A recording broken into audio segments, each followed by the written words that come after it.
ఒక కమిటీలు వేస్తూ ఉంటారు. గత 2 ఏళ్లుగా కూడా కమిటీలు లేవు. ఇప్పుడు కొత్త కమిటీలు కూడా మెంబర్షిప్ తీసుకున్న తర్వాత మెంబర్షిప్ బేస్తోనే కొత్త కమిటీలు వేసి బాధ్యతలను కూడా అప్పచెప్పే అవకాశం ఉందని చెప్పి సందర్భంగా తెలియజేస్తున్నాను.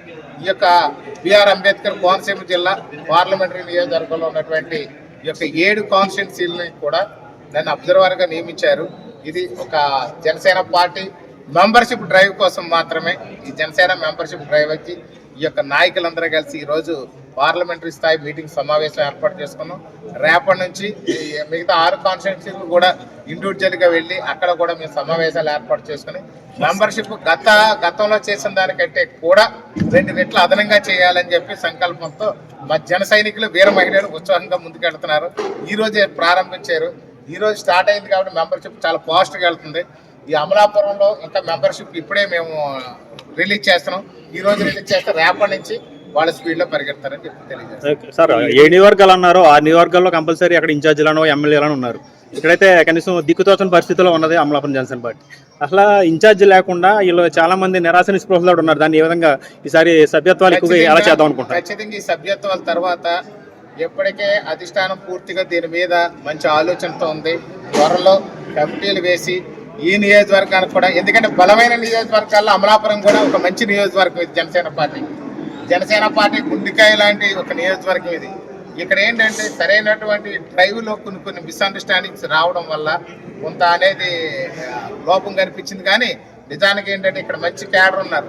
ఇండివిజువల్గా ప్రతి వాళ్ళు కూడా పవన్ కళ్యాణ్ గారి అభిమానులు, జనసేన పార్టీకి సపోర్ట్గా ఉండేవాళ్లే ఉన్నారు. అందరూ కూడా ఆల్మోస్ట్ ఆల్ చూస్తే ఇండివిజువల్గా ఓటు కానీ చూస్తే ఇక్కడ మనకి 75% ఓటింగ్ అనేది మనకి ఇక్కడ రెడీగా ఉంది. కాకపోతే ఇక్కడ మనకి ఎవరికైతే ఒక ఇన్ఛార్జిని పెట్టాలో అది ఖచ్చితంగా పవన్ కళ్యాణ్ గారు త్వరలో నిర్ణయం తీసుకుని ఖచ్చితంగా ఒక మంచి ఇన్ఛార్జిని, అలాగే ఇక్కడ నియోజకవర్గ లెవెల్లో కమిటీని, అలాగే ఇక్కడ ఉన్నటువంటి వాళ్ళకి కూడా జనసేన నాయకులకి, వీర మహిళలకు కూడా స్టేట్ బాడీల్లోని డిస్ట్రిక్ట్ బాడీల్లోని కూడా వాళ్ళకి అవకాశం కల్పిస్తారని చెప్పి ఈ సందర్భంగా తెలియజేస్తారు. వచ్చే పంచాయతీ ఎలక్షన్స్ లో జనసేన పార్టీ నుంచి పోటీ చేసే అవకాశం ఖచ్చితంగా పంచాయతీ ఎలక్షన్లో లోకల్ బాడీస్లో ఖచ్చితంగా పోటీ చేస్తాం. అది పెద్దలు మాట్లాడుకుంటారు ఎవరెక్కడ పోటీ చేయడం అనేది. బలం ఉన్న చోటల్లా ఖచ్చితంగా జనసేన పోటీ చేస్తుంది.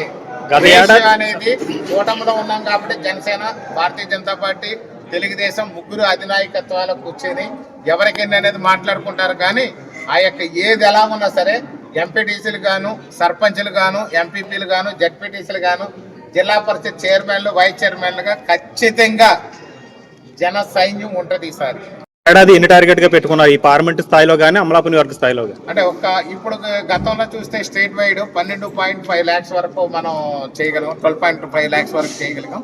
ఇప్పుడు దాన్ని త్రిబుల్ చేయాలని చెప్పి ప్రయత్నం చేస్తున్నాం. ఎందుకంటే జన సైనికుల ఉత్సాహం ఉంది.